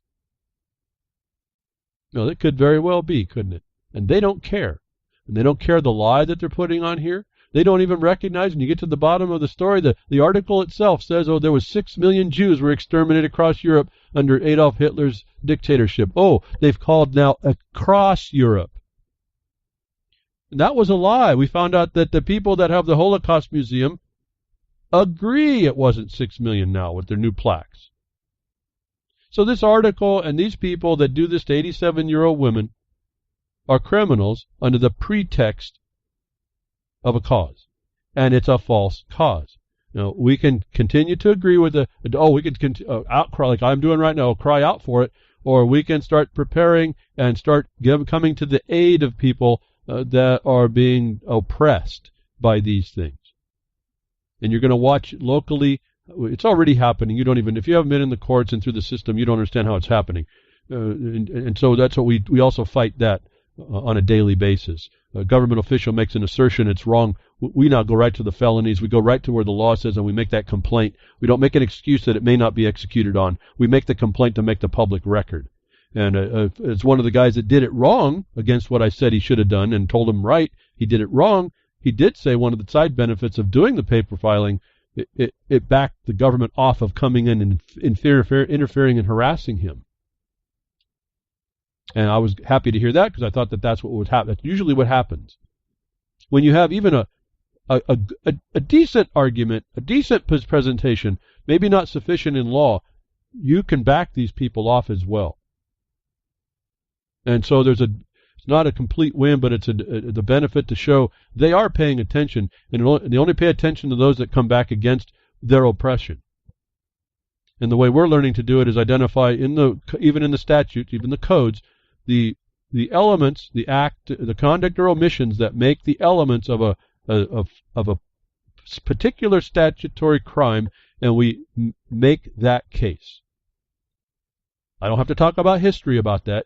I don't know, anybody who's had a criminal complaint, even a traffic ticket, knows how simple and how easy it is to make a short sentence to get someone subject to a court of competent jurisdiction, whether or not you challenge its competency. It doesn't take much. What it does take is fulfilling the elements stated in the particular law for the violation. In this case, not a violation, a crime. And I'm suggesting find the felony, because that's the only imperative offense that's mandatory on the government to start to prosecute, so that you can find that they're in collusion as well. So the Senate's now moving on the First Amendment. They're pointing out this WikiLeaks is a central hub of a problem. I don't know how much more I can predict this stuff to you folks. We now have evidence again. It's not the only first one, but they'll sentence an 87-year-old woman to 5 years in prison over saying that no one died in Auschwitz. And there's as much proof that says that was a work camp. and that the people that died there died from the disease, from not being able to get the nutrition because the Allies bombed all the supply lines that were keeping those people healthy. And yet you don't hear that part of the story. You don't hear that as we found out, just a simple study of the basic history, I think it was, and I don't remember all these people, Eichenwald or whatever his name was, but the right-hand man of Hitler that oversaw these things was a Jew, so-called. He was just a different type of Jew that hated the other type. And I use the word Jew loosely because I don't believe that's a religious believing people. That's not necessarily a race under DNA provable. And I've gone through that over and over. There's no evidence of being able to prove any of that. It's a belief system. And Hitler's right-hand man in the SS was another Jew with a belief system different than the ones of the Jews that he put in the prisons or the work camps, whatever the heck they were. It doesn't matter at some level. This is what war does. See, we forget the whole point. There was war going on. And so, without getting all lost in that, they're coming showing you that the 87-year-old does have no protection against speaking her mind. And you won't either. And we see this, how did they find out this information about you? Was this surveillance state? Remember, I said that's why you want to be careful. You should have something to hide. Against these people that will put an 87-year-old woman away for her opinions. She didn't go hurt anybody, but her opinions were enough to make her commit sedition in that country. Spy agencies, .com surveillance, illegal court rules. Those of you that have been looking at Kim.com's case, you find out that even though there's a law constraining the government, they don't care. It doesn't care. Those people in it, they're not talking about the government, we're talking about the people in it, don't care. And you get subjected to this power, and the most prevalent example right now is Kim.com's case. That the High Court has ruled a government spy agency's entire surveillance operation against the internet businessman Kim.com and his associates was illegal. And so what was the answer by the legislators, the plunderers in that country? Once it was deemed illegal, they moved to make it legal what they did. If you don't think it's gone completely nuts and you live in a captive, a cage, an open-air prison. They didn't say, oh, we didn't do it right and we'll never do that again. No, they're going to go make the law like the Senate is doing to outlaw your speech and let them be up surveilling you without need to worry about any law. There is a law against it. They need to change the law to make it proper. No, that's all they're claiming that they need right now. So this is an important case. I've been thinking, Kim.com's kind of an interesting fellow there. I really don't understand some of what I have some problems with what I see. I have some problems with some of the things I have heard. But at the point of a government working in concert, in conspiracy, New Zealand working with the United States government, and knowing the corruption of the government, both governments now, and their surveillance system, to see what they're doing to this gentleman and his family. And I commented to him yesterday after seeing his little documentary. I don't know of anybody who fights this government criminals in earnest that hasn't had their relationship destroyed. And his his family's still hanging on, and he had the ability by money, he had the ability to keep most of it together. And he's a pretty unique guy that way. He's living under a good star, I can tell you that. None of whatever he's got going for him, it works for me. But more power to him on that, because whether I understand what he's doing and how it was done and all, when you see that the government didn't move in presumption of the law working to constrain them, and they didn't care, and they're willing to destroy your life, you got to take that as a notice, and in how long it takes and what it takes in order to try and get that exposed is something you got to take to heart, and why I've attempted to try and show you, try not to be into the jeopardy side first. It's almost impossible to expose. And he just happens to be that kind of an individual in the world that's able to, come out smelling like a rose on a lot of things. It's still not over for him. A lot of times it's this game that you play in the court system. They win the first one, you appeal, you can win the second one, they appeal and they win, because the final step is the government talking about its own ability to beat you down. On what? On the pretext that it's saving the rest of you all for your security. And nobody steps up to say, but wait a minute, that's not security, and actually challenge that. And where would you go, actually? I mean, it becomes big convolution. If you don't even know, as the Ranchero 42 found out, that the Nevada court cannot be shown to be competent, and you didn't know that, and you want to start going over there and railing against the justice and this and that, and the DA and the FBI and Dirty Dan Love and all this. You keep talking about all that stuff. What's the option other than hoping a jury can stop the nonsense?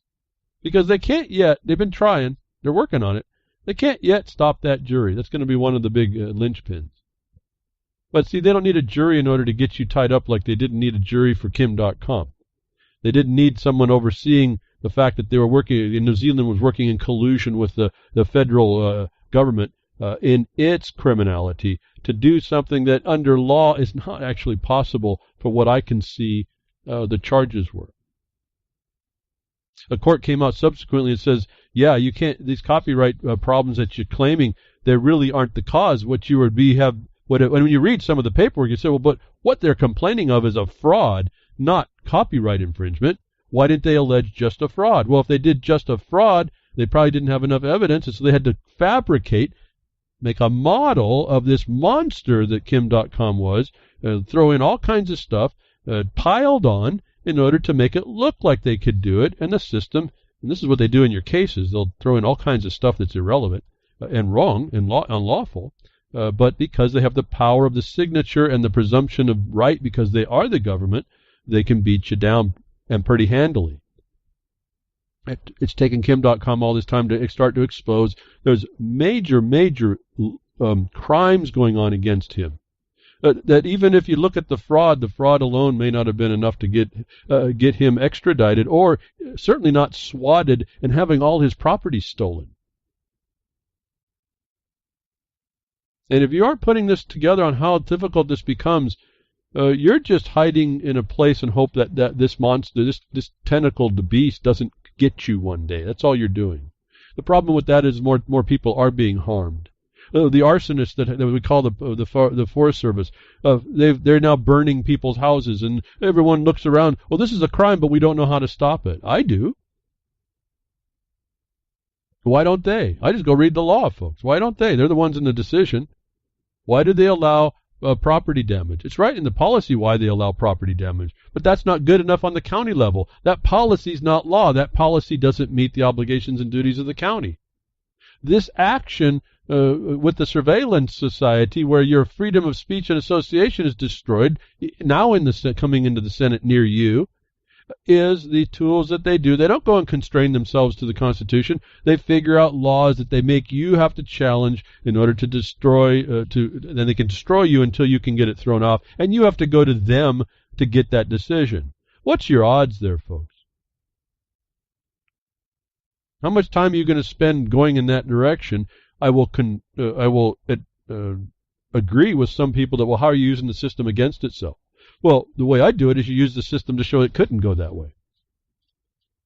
In other words, we find the statute that says a patent, the state shall maintain, no suit shall be maintained which shall set aside, annul or cancel or impact a patent. You use that statute. So the system isn't even part of the equation. It's been foreclosed. And anybody who wants to go contrary to that becomes the criminal on its face. That's your prima facie complaint and probable cause.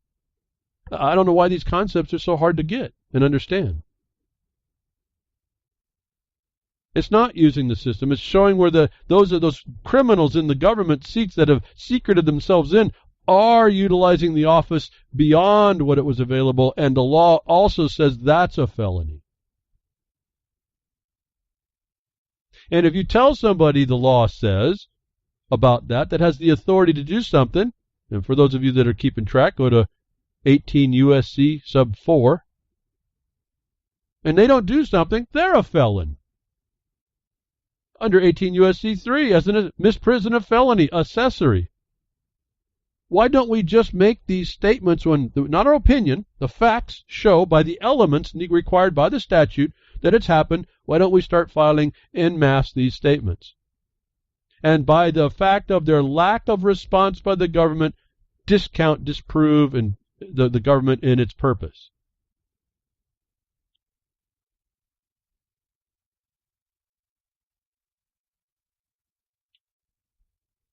I'm pausing. Why don't we do that? I just don't. That's the answer in my mind. A part of the answer in my mind is that we have to be integrated with ourselves. We each move non-dependently on the wrong we need to be right at all the same time, making a public record of our just our witness of the crime, essentially, and that the system will not respond. Now dumps it back onto the people that are in the offices to do so. They come underneath the same criminal scrutiny. They also come underneath dereliction of their office, malfeasance and dereliction and delinquency. Why don't I hear more complaints? Notwithstanding the fact that the system's going to protect itself. Why don't I hear the complaints? Why don't I know of many people that know how to put a complaint together? It's a rhetorical question. I'm not looking for an answer. I think I have a knowledge to know why that is. But I don't want to have an answer like it's an excuse. We just have to know that's been imposed upon us and by our own nature, and we're going to have to overcome that. California Supreme Court rules against police collection of license plate data. How long have they been getting these systems in? Who was it that made the first inkling of an idea? Hey, yeah, we need some electronic data gathering equipment because we're going to be able to make lots of revenue having 100% of the time people having computers reading license plates. Who came up with that idea that it wasn't first checked for its lawfulness? That you can see right here of the inversion of what the system ought to have been versus what's happened, or the adulteration because it's in commerce and they have a license to do it, that even under commerce principles, the California Supreme Court rules against police collecting of license plate data. Data, big data, government data. Data is going to kill you. Silent weapons, quiet wars data. The Supreme Court come up and said you can't do that in general. Again, we're back to there's something still working in the constitutions about probable cause. You can't just go as a government looking and surveilling everybody. Oh, maybe kim.com's issues. That's what the law says. It says you're not supposed to use intelligence services to surveil citizens of New Zealand or even ones permanently in residence. And then you find out that there was a game behind the system. The New Zealand government was in play to make sure that kim.com was that permanent citizen so they could try to extradite him. How are you supposed to know this up front, folks, with the way they have the system is beyond me. I don't even know how to get at that. How hard are now you looking at a system where they got a bunch of criminals in the system that make you look like a criminal to exalt themselves, to make more criminals out of all of you all that haven't been yet caught? I keep looking up. The title tells me everything. The legislators are willing to put laws and the local governments willing to put in infrastructure, cost lots of money because they see a dime to make, and it's a pretty dime, a pretty big one. They see revenue to happen, and they don't care about you or the law. That it takes years before a Supreme Court case can be developed in order to say, well, no, that was all wrong. And then it's only a narrow scope.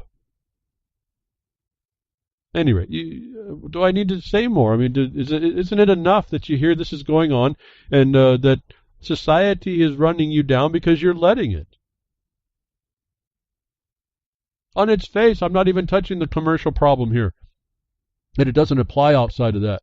I'm just saying the Supreme Court says within the context of that, just getting license plate readers to just gather information on millions of unwitting drivers, that's another lie. They're not all drivers. It's been unconstitutional all this time that no one says, oh, well, maybe we shouldn't do that. Why don't we get a finding from some place that's valid in law first? Let's be respectable to the people. Let's honor their presumption of innocence. Do you hear any of that coming from anyone, folks? Then you live in an occupied territory. What are you going to do about it? What are you going to do about it? And when you do nothing, why do you complain? I don't know. These questions actually just shut me down. I don't even know what to say. I kind of lose what I even want to say. Why? Until we get the answer to some of these questions, which are really the answer to why it's still continuing, I don't know what more to say. It has nothing to do with definitions. It has nothing to do with all you think you know, or what happened to the Fed. It has nothing to do with happened to the Act of 1789. You don't even know how to use it. It doesn't matter. Well, I know the Act of 1789 has made districts and incorporate this, and it's not any of that. But we're going to believe it anyway. We're going to stand there twiddling our thumbs or twirling on our thumbs. What are we going to do?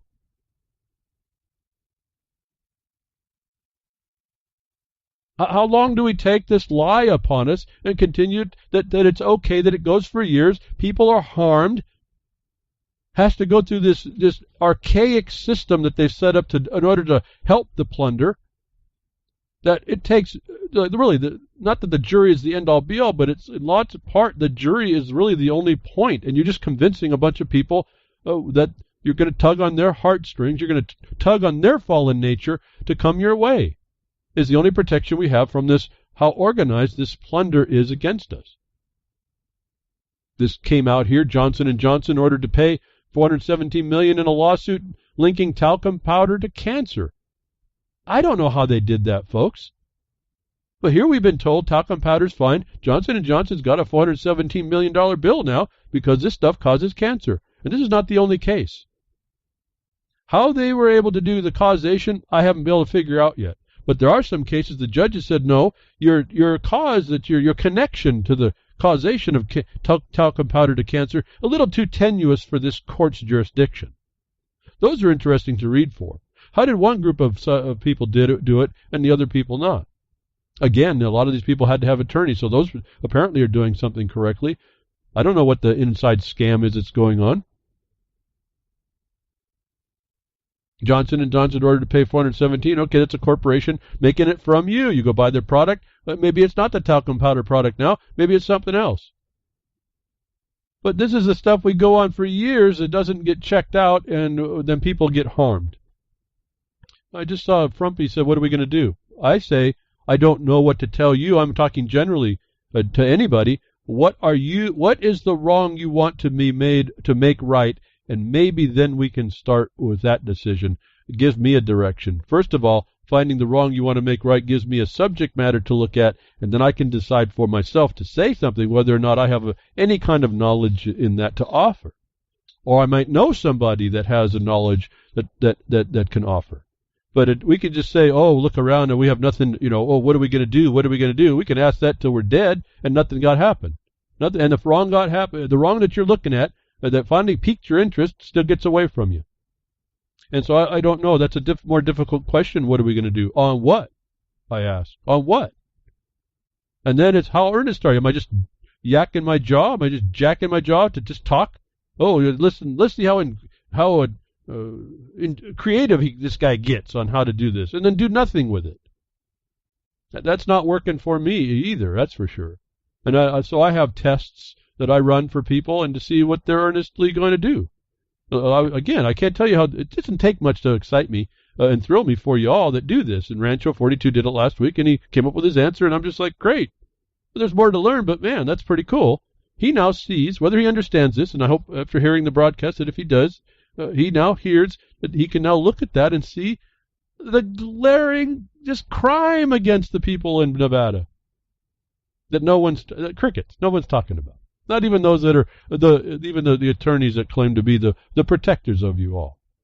Now, I think Gary L. was talking about this thing last week. I couldn't get to it before. Again, if I don't get to this knowledge before, there's lots of hosts that can pick this stuff up. The point is that I thought this case was interesting because some cases got it and some cases don't.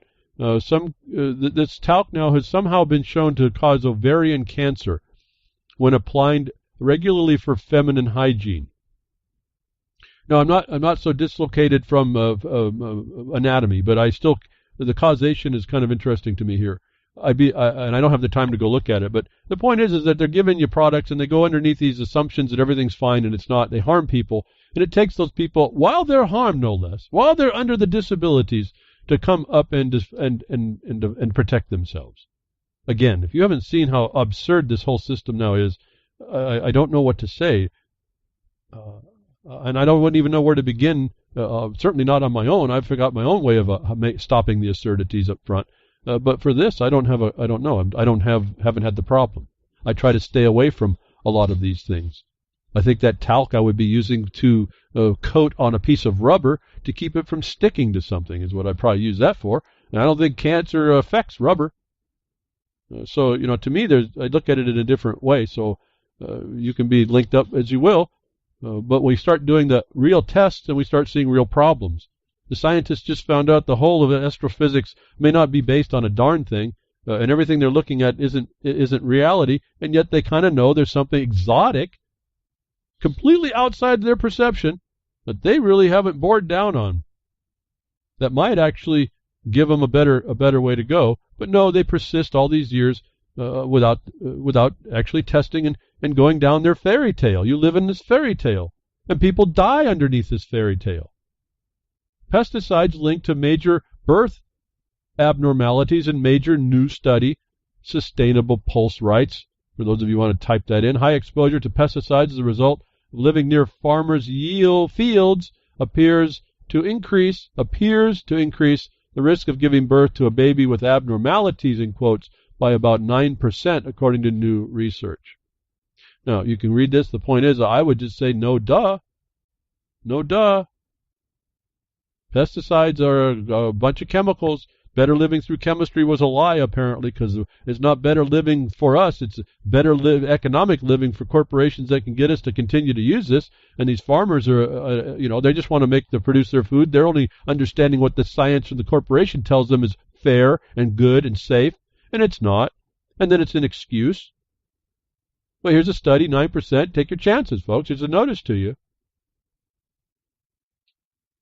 But what can I say? I mean, they can legalize pesticide spraying by certain spray oversprays, and that's supposed to be legal. It's not lawful. It's legal. It's a trespass, but you're not going to get it. Why? Because maybe you don't have a law in your locale that gives you remedy.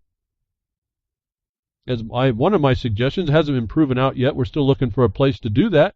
Make an ordinance that gives remedy to people that are actually harmed, not aesthetically harmed, actually harmed. There's got to be an actual thing going on. I say that because the new agenda wants to make aesthetics valuable, and they're just not. How you feel about something, your subjective belief has no value to the objective reality.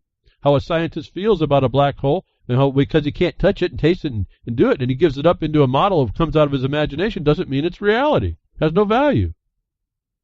Prescription ecstasy. You want to see how nuts this is going? U.S. FDA designates club drug a breakthrough therapy. No, then what's the point about getting everybody in violation for crimes and drug use?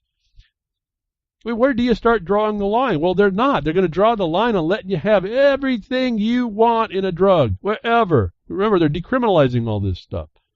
Make it just criminal enough, remember? Just like the Clean Water Act. We can pollute just enough water. We can pollute just enough air, and we're okay. And if we do it a lot, we just have to tell someone, and we're still not culpable.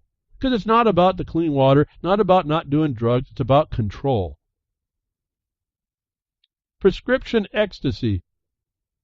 US FDA designates the club drug a breakthrough therapy. Go ahead. Have fun, folks. I don't even know what the heck the stuff is.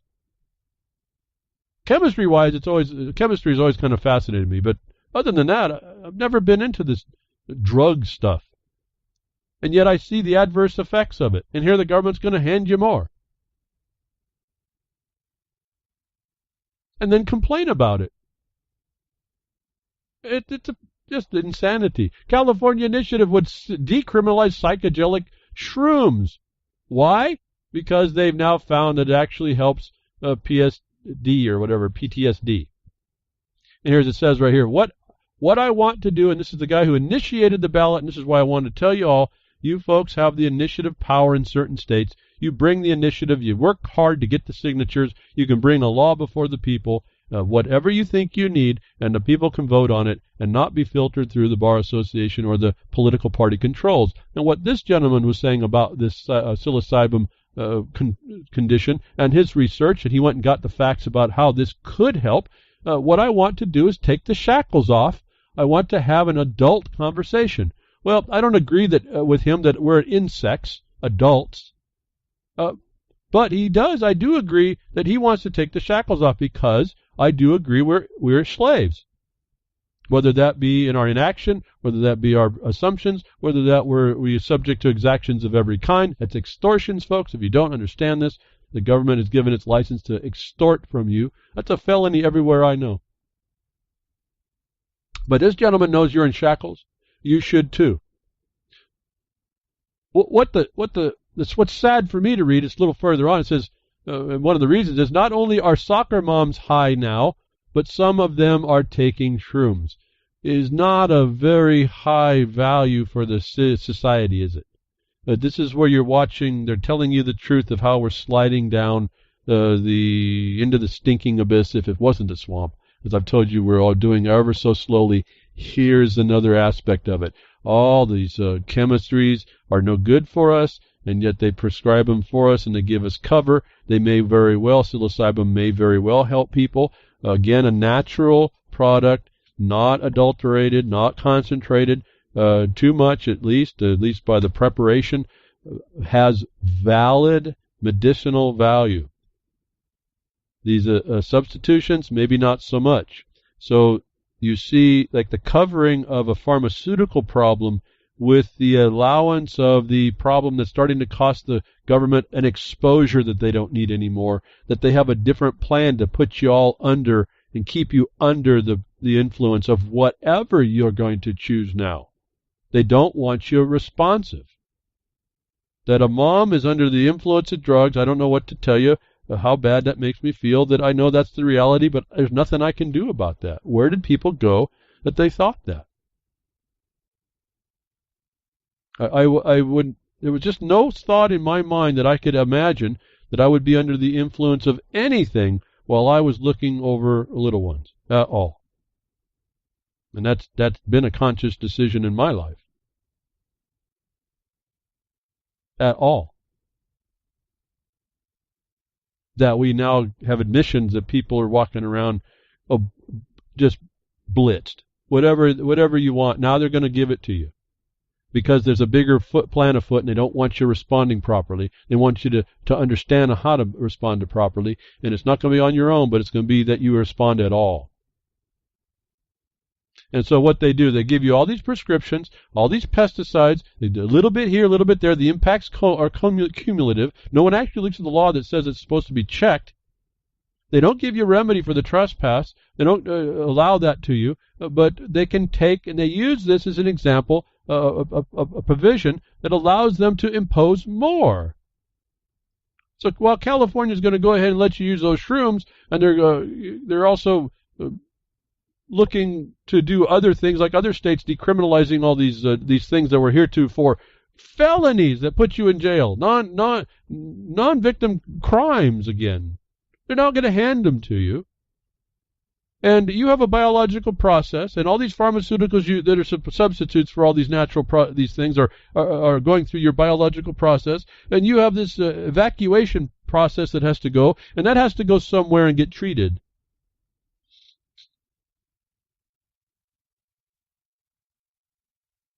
And when it gets treated, it goes into the water system, which the Clean Water Act says they can pollute a little bit, and we get proof here. Researchers find antidepressants in fish brain tissue. Far from helping every fish be happy-go-lucky down under the sea, it turns out that human antidepressants could be numbing our guild friends to their environment. Well, I don't know about all that numbing, and it could be, yeah. The point is they took a test, and in brains of fish, there is antidepressants. The same pharmaceuticals that they just give to you that it's okay to pollute the water system that they can't filter out. This problem isn't even a new story. What they're showing us is that the tests are, and this was coming from a conservation biologist as well, so she has her own bent on this, but the point is that they did a test and they said, well, we do find these molecules here in the brains of fish. It is going in the water into the fish. And so what does California do right on the heels of all this stuff? They let you have all these prescription drugs now. They let you have all the psychedelic, whatever you want now. Just take it. You're going to go put it in the water system. And so California is going to use that. See, you're the problem. You're a human animal. You are causing problem to the nature. And we get to tax whatever we want to mitigate your harm. California legislature wants to tax drinking water for the first time in history. Why do they want? Because they want to use those funds, and this is just black hole funding theft, but they're going to tell you it's to help mitigate you urinating in the water system and poisoning them darn fish. Do I need to read the stories, Bobby? Do I need to read this? Just the fact that California is going to go ahead and tax water. See, there's nothing off limits.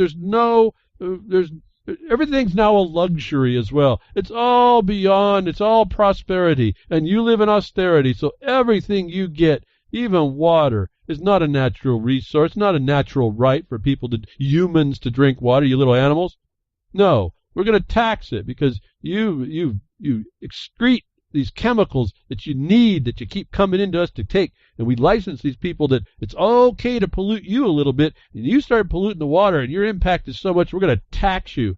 And we're going to hand it to some natural resource services company, some black hole funding sponge parasite, and we're going to get them and pay them, somebody that we probably own the company to, and we're going to pay them your tax money on the water you drink. It's a luxury now to drink water. That's what's going down here, folks. They're explaining it. Please go fishing. Washington State says the farmed Atlantic salmon escaped a broken net during the eclipse. All this genetically modified salmon they said wouldn't get out, did. So now they say, it's just going to die. It's not going to hamper anything. Well, nature has a way, folks, is all I can tell you. That Atlantic salmon that they GMO'd is now in the wild. And the Washington State threw off the covers and said, let's go catch them.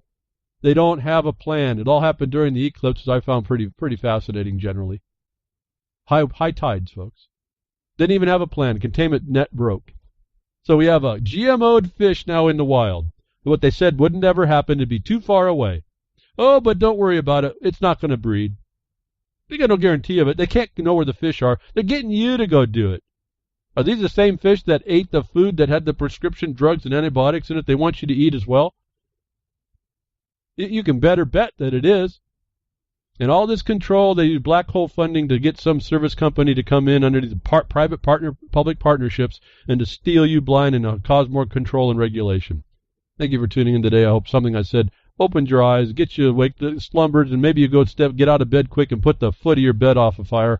I don't know how you're going to do that. Grab a cup of water or something, but thank you to Grimner for their website, reallibertymedia.com, and the archives and all the support there, in Jules at ucy.tv.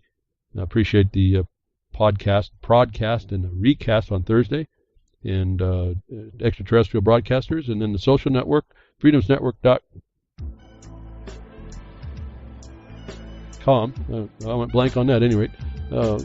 Tune into that, and remember, you find me on Minds. I just try to do the publications a couple a week, and then give you another place to get us, and on BitChute and some other things. But thank you very much. I'll be here next week. Tech diffs or nature willing.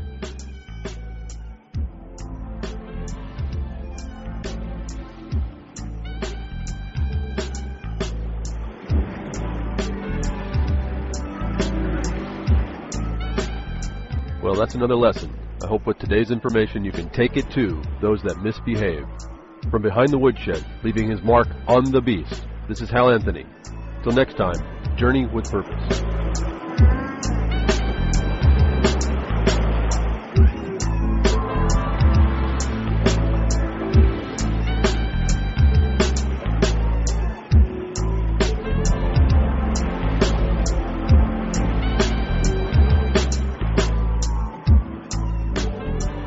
what opening up a can of whoop-ass feels like.